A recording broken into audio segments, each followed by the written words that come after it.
Welcome.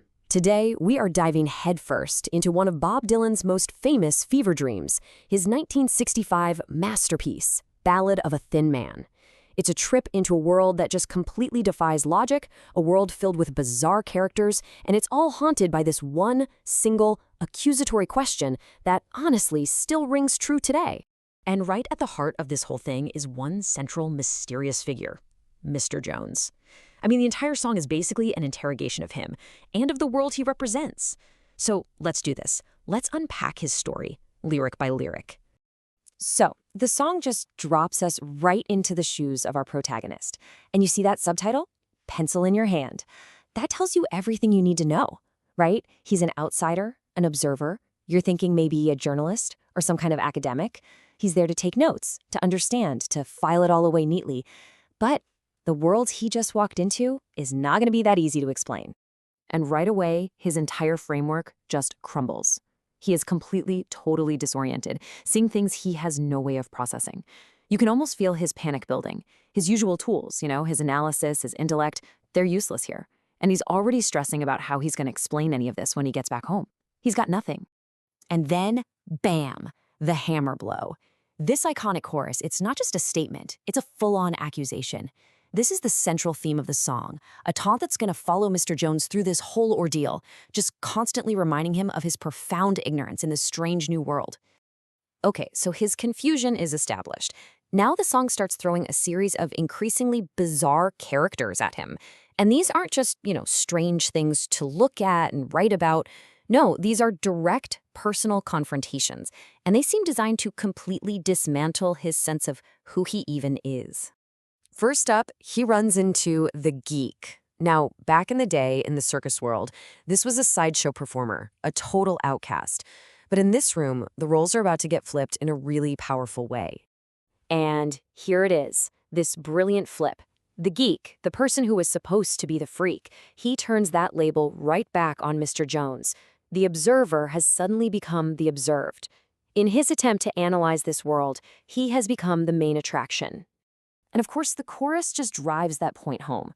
This first little test, it ends with that same haunting question, basically labeling his ignorance as the real freakishness in the room. But the encounters only get more intense from here. Next up, Mr. Jones meets the sword swallower. And the imagery? Well, it gets even more invasive and unsettling. This is such a wild and unnerving lyric. This isn't just a performance he's watching. It's a violation. The sword swallower implies he actually used Mr. Jones's own throat, a deeply personal, physical invasion. And that polite little thanks for the loan, it just makes the whole thing even more sinister and completely surreal. The final confrontation is the most aggressive and, frankly, the most nonsensical of all. The one-eyed midget doesn't bother with questions. He just screams demands.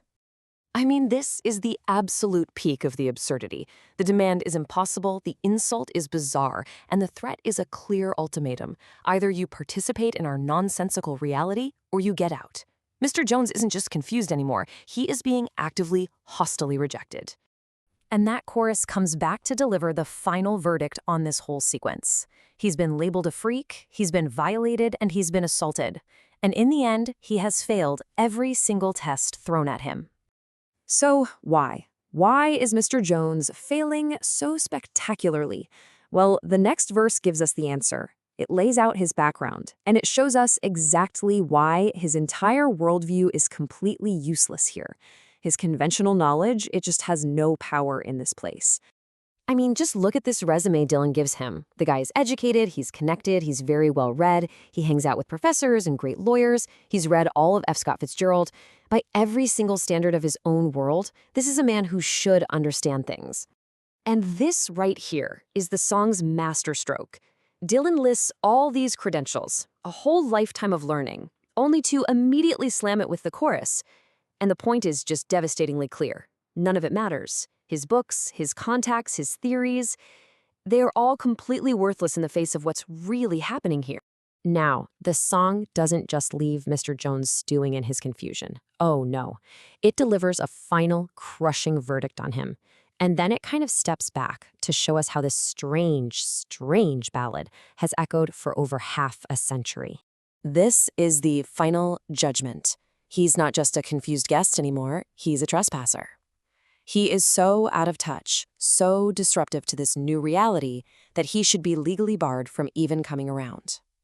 Or he should be forced to wear earphones, completely insulated from a world he can never, ever hope to understand.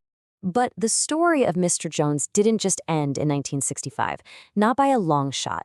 Just look at this number, over 1,200 times. That's how many times Dylan has performed this song live.